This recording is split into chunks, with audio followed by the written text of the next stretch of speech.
Erwin, ¿cómo está, diputado? ¿Cómo le va, Carmen? Un placer saludarla a usted y a su audiencia. Muchas gracias, diputado, por estar en Señal Continua, la señal de noticias de Latinoamérica. Nos está escuchando un amplio auditorio. El caso de Marcet, vinculado también con el asesinato del fiscal Marcelo Pecci y también de otros casos sin gran incidencia, buscado por diversos países. Estaba en Bolivia, pero lo que ha pasado en Bolivia llama poderosamente la atención. No sé, yo le pregunto, ¿cuál es su perspectiva de estos últimos allanamientos, de esta búsqueda desesperada de Marcet, conveniente para el gobierno también de Luis Arce? ¿Por qué en estos momentos se sabía dónde se encontraba? Incluso tenía identidades, varias identidades, donde también jugaba en un grupo de fútbol. Es decir, estamos hablando de situaciones que al parecer estaban siendo advertidas o no por el gobierno de Luis Arce. Sí, creo que usted ha dado un enfoque, digamos, oportuno, porque lo que está pasando en Bolivia es muy grave. No habíamos tenido situaciones así en alrededor de 40 años de democracia. Es verdad que en el gobierno de Evo Morales, 4 jefes antidroga terminaron convertidos en capos del narcotráfico, terminaron exportando droga y vinculados a organizaciones delincuenciales.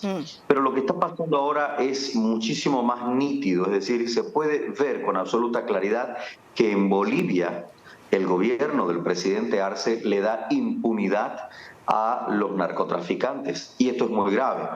¿Qué significa impunidad? Y significa que una persona puede actuar al margen de la ley o por encima de la ley. Eso es lo que pasaba con Marcet. Usted misma lo ha dicho con claridad.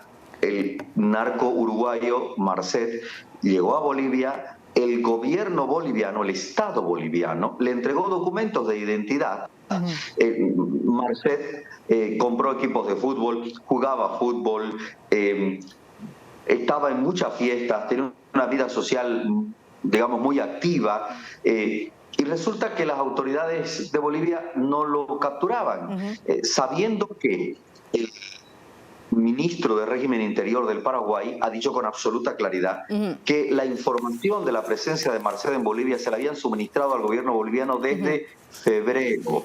Incluso un contingente policial de élite del gobierno paraguayo llegó a Bolivia para acompañar a la policía de Bolivia en operativos en la ciudad de Santa Cruz de la Sierra, para encontrar justamente al narco uruguayo. Es decir, en 6 meses, el gobierno boliviano, sabiendo de la presencia de Marcet, no lo capturó. La pregunta es, ¿no lo capturó porque no pudo o porque lo protegían?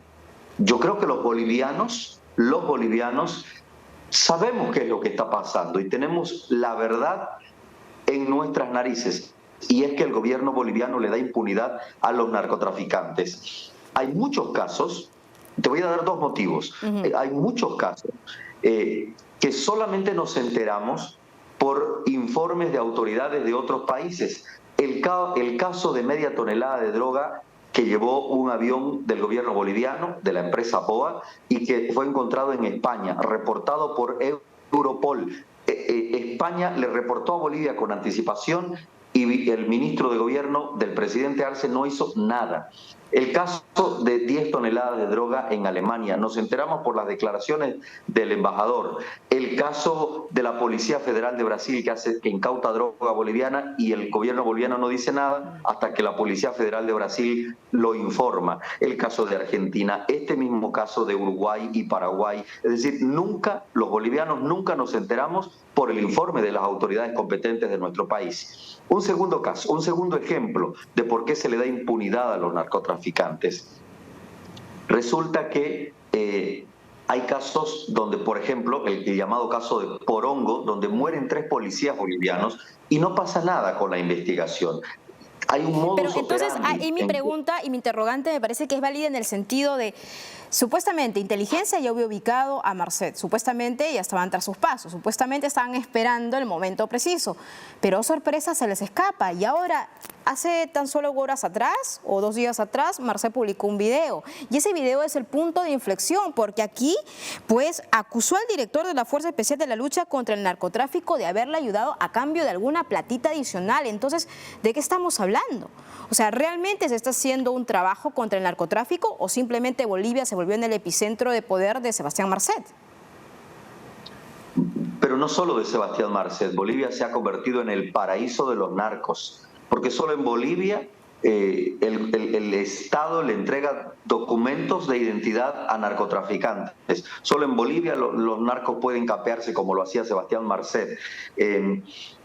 Bueno, resulta esto que sabemos los bolivianos, y es que el Estado, en este caso representado por el gobierno, tiene un nivel de vinculaciones que son justamente las que no se dicen y las que el gobierno busca proteger. Por eso vemos al ministro de Gobierno de nuestro país, Eduardo del Castillo, hacer un despliegue de 2.000 policías. ¿Por qué no lo hizo hace 6 meses para encontrar al narco uruguayo? Así es. Es decir, nunca encuentran a los narcos. Esa es la realidad triste, penosa. Yo debo lamentar muchísimo, por supuesto, se trata de mi país, pero la realidad es que hay una especie de concubinato entre el narcotráfico y el gobierno del movimiento al socialismo. Esta es la realidad de lo que está pasando en mi país. Ahora, Marcet controlaba, se dice, el tráfico aéreo para exportar cocaína boliviana y, según una investigación en curso, logró tejer una red de actividades empresariales para lavar el dinero que recibió como líder. Y eso no es todo, también hay páginas, escuchas telefónicas que revelan cómo controlaba el negocio en todas las etapas. Estamos hablando desde la producción, tránsito, acopio, exportación y lavado. Más que centro de operaciones, parece que era el centro de todo. Y que evidentemente incluso había tejido una red de contactos impresionante que le servía no solamente para América Latina, sino para la exportación, incluso para Europa y otros países que bien conocemos. Sí, y no se avanza de esa manera a tener ese nivel, digamos, de operatividad y de vínculos sin protección. Esto se llama cobertura y protección, y esa cobertura y protección la tienen que dar las autoridades bolivianas para que narcos como Marcet puedan operar de la manera que lo hacía. Lo cierto es que no sería extraño, como tú me preguntabas hace un momento, que un director nacional de la FELCN termine involucrado, protegiendo, negociando o dando cobertura y protección a narcotraficantes como Marcet. El propio Marcet sale en el video que tú señalabas hace un momento denunciando que fue el propio director de la FELCN de Bolivia, sí, el que le dio el dato para que pueda escapar. En círculos de inteligencia bolivianos se dice que en realidad allí hubo una mutación de las relaciones. Primero, el gobierno boliviano le daba cobertura y protección. Cuando el gobierno boliviano encuentra que va a ser imposible sostener la presencia de Marcet en Bolivia, comienza la segunda fase, y es la de extorsión. Y probablemente fue ahí cuando, extorsionándolo, la han tenido que extorsionar por dinero, al final terminan colaborándole para que pueda salir de Bolivia. Durísimo lo que te acabo de... Claro, es una tesis bien complicada, y sobre todo para ponerlo sobre la mesa habría sido de esa forma, se habría materializado de esa forma. Claro, habría que también demostrar con pruebas y hechos y mostrar todo lo que la Fiscalía, también Inteligencia, pues ha seguido con este caso de Marcet. Pero yo le pregunto, diputado, ya desde el ámbito político, desde el ámbito también de la ciudadanía, ¿qué piensan los propios bolivianos acerca de que en el país estaban uno de los narcotraficantes más buscados por la DEA, por los Estados Unidos, por Argentina, por Paraguay, por Uruguay, por Colombia? Es decir, lo tenían ocultado, y no solamente eso, sino que también con una vida de lujo extraordinaria y al parecer, porque las investigaciones continúan, con una protección privilegiada. En círculos de inteligencia se dice que Bolivia se ha convertido en un agujero negro, es decir, donde el Estado, digamos, permite una serie de actividades ilícitas, entre ellas el narcotráfico.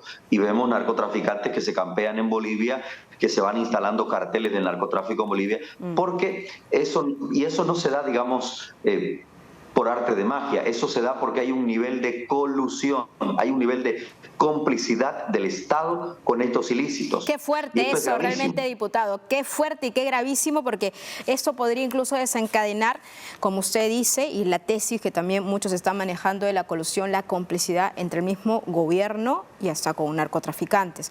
Ahora, por último, y con eso termino la entrevista, diputado, para que también nuestro auditorio conozca el Chapare. ¿Qué se ha convertido el Chapare? Porque bien los peruanos bien sabemos, los periodistas de investigación, pues que es un lugar, también el centro, donde algunos podrían estar refugiados, los más buscados incluso, vinculados al contrabando y al narcotráfico, ya sea del Perú y también de otros países. Sí, tiene que ver también con lo que ha pasado con el movimiento socialista en 17 años, primero con Evo Morales y ahora con el presidente Arce. No ha habido cambio. Es decir, la política, esto pareciera una suerte de política de protección al narcotráfico. En el gobierno de Evo Morales aumentó inexplicablemente la cantidad de hoja de coca excedente.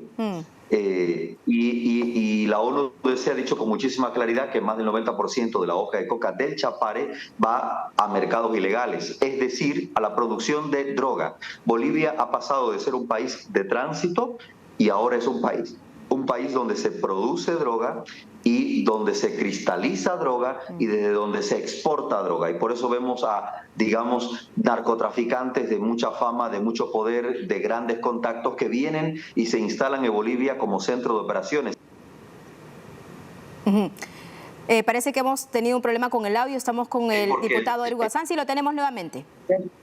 Ahora, y eso es porque el Chapare justamente es... Primero que el Chapare es una republiqueta en Bolivia. No hay una adecuada presencia del Estado, de los organismos de control dentro del Chapare. No se puede entrar al Chapare. Este diputado de oposición sería muy difícil que ingrese a la zona del Chapare, que es donde se produce la hoja de coca, de donde justamente se produce la droga. Es muy interesante abordar el tema del Chapare. Yo le voy a invitar para otra oportunidad porque abordar el terreno de nadie, si podríamos decirlo de alguna u otra forma, lo que significa el Chapare y lo que se ha convertido y también, bueno, ligado con el partido político del MAS, según muchas tesis. Diputado del partido político Creemos, le agradezco mucho participación. Me quedo un poco preocupada y también seguramente nuestro auditorio, pues con estas tesis que se vienen formulando acerca de esta complicidad, esta colusión entre el gobierno de pues Luis Arce y también lo que significa los narcotraficantes, en este caso Sebastián Marcet. Es muy grave y preocupante a la vez. Le agradezco. Muy buenas tardes. Gracias a ustedes. Mira, la Europol ha decidido desde hace varios meses ya no coordinar con el gobierno boliviano las operaciones contra el narcotráfico. Eso nos da a entender por qué. Es decir, el gobierno del presidente Luis Alberto Arce Catacora, gobierno del MAS, es un gobierno